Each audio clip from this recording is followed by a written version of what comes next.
Alright, so today's video is going to be a quick walk around and overview of a 2020 Corolla XSE hatchback. This is the not Barcelona red, it's the Supersonic red with the black sand pearl roof, two-tone. It's pretty cool.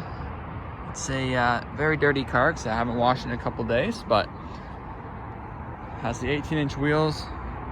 It's really cool how the roof matches up with the window line here. So it actually goes up there. And then if we go over here, it actually matches up with the hood line. So that's pretty cool. Another neat thing about these is you'll notice there's no washer things on the hood.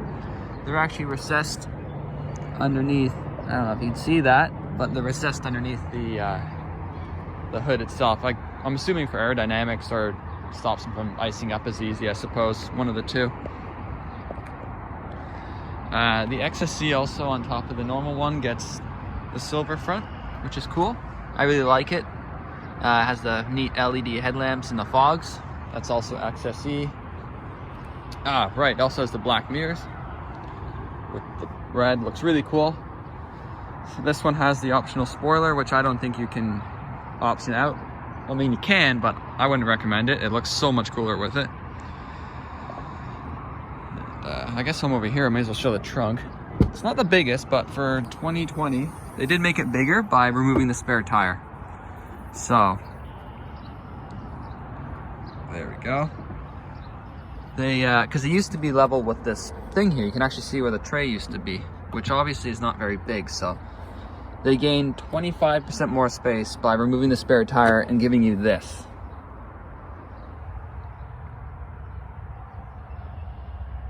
Yeah, I'm not sure if that's really the best idea, but hey, whatever. Funny thing is that it still has this here, which used to be used to hold up the spare tire floor. So it's kind of funny. They still have that there, and they still have this here. It really was a shoehorn quick thought. Oh, geez, guys, what can we do to fix this? And well, you got your tie downs there and your light. Hatch closes nice and easy. So the backup camera is right underneath the Toyota logo. Kind of nicer there because it's almost more sheltered from road debris and all that stuff.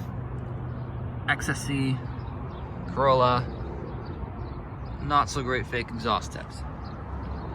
Now inside, it is pretty nice. So this one is the black leather with the white contrast stitching and the 6-speed. I'm gonna turn it on. So to turn this car on, you need to have your foot on the brake and clutch, which is different. The seats are really cool. They're really nice black leather again, but they have this really neat cloth insert. So it's a really nice touch. As well, the dashboard has the nice stitching on it. Front of it has stitching, doors, even down here, there. The only complaint about this interior is here. Piano black plastic is not great. It's got the digital display, and the nice thing about this car is this button. It auto rev matches for you, so this car is actually quite cool to drive because it really, when you downshift, it will blip the throttle for you automatically. And for newer drivers, or I don't know, I find if I'm wearing my work shoes, it's hard to drive correctly because they're fairly beefy shoes. So it really is it's a godsend when it comes to actually driving it. It's got nav. It has the Sirius XM radio as well. Dual zone climate. This is a really cool car. It's got a heated leather steering wheel, which is, I believe, a Canada only option. But before you guys feel all bad and that you don't get the heated steering wheel, the Canada XSEs do not get the JBL, so give and take, I suppose. We do get the wireless charger though, which is pretty cool. Obviously the keyless entry and ignition, all that. Auto parking brake, which I'm still getting used to because you take off.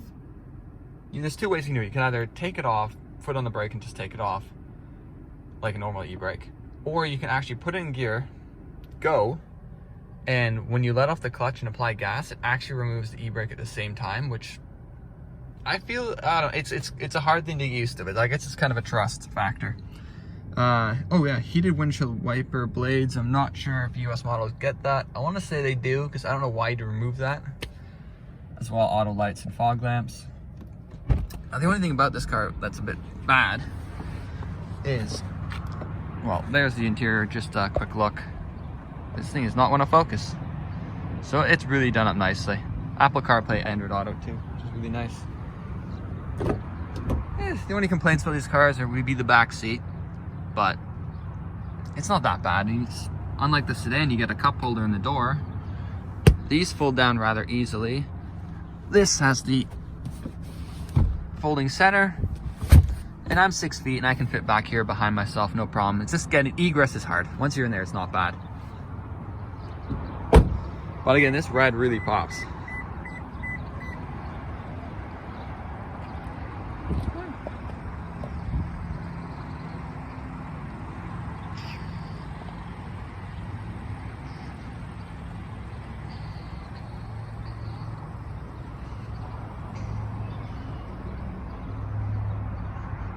Oop.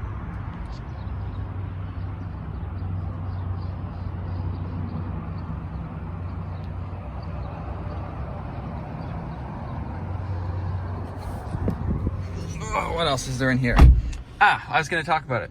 So, for anyone wondering whether the Corolla sedan or hatch handles better, because they are the same platform, roughly the same size and weight.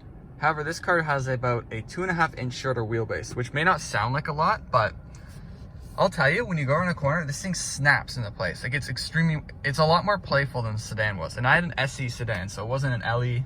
It was the same 2-liter engine this one has, just had the automatic. And it was not nearly as playful as this. I don't know if it's because different suspension tuning. Is the Dunlop tires in this car more apt to do that than the Michelin's were?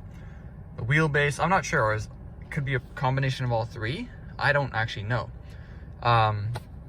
But either way, it was very, very, very, very fun to drive this car. Not quite as fun to ring out as the Probe, but it's definitely still cool. And there's a lady over there walking her dog in an empty dollar store parking lot, but whatever. It's I guess it's a cool place to walk your dog. It's not much around here. So here's the nav, so you can see. Shows traffic too, and it's fairly easy to use. But the problem with the nav is, we have Apple CarPlay now, so it's kind of not as useful as it once was. It's obviously you can still use it, but when you have Apple CarPlay, it's just a bit obsolete in a way. Other than that, thanks for watching the video, and if you guys have any questions about this car, let me know, because I've found out quite a few things about these things over my course of ownership of these cars. As well, you have the light switches there, but yeah, they're really great cars. Toyota has really, really turned around the Corolla from its boring, and I really do mean boring, like the old Corollas from up to 2018, 2019, you would go around a corner and I would actually get scared because I would have no idea what the wheels were doing, what the car was doing. It was like playing a video game. You wouldn't even know. You would just go around the corner and you'd hold on for dear life. There's no feedback. Brutal, very slow too. Not to say this one's gonna win you any races, but at least it's got 168 horsepower now versus 132. So Toyota's going somewhere. They're getting somewhere with it, but you also get all the safety features. But yeah, as you can tell, I'm not the best at these videos. I kind of go from one thing to another, blah blah blah, whatever. It is what it is. Thanks for watching, and my next video is going to be wrangling those control arms on the Probe. I was gonna do it today, but it's such a nice day out, and we haven't had a nice day here like this in ages, so I think I'm just gonna spend it sitting around, maybe go for a walk or something. So thanks for watching, and as always, like the videos and subscribe if you want to. I don't really care, but if 3 more of you guys do it, I'm gonna hit 100, and that's really cool. Thanks for watching, guys. Catch you in the next one.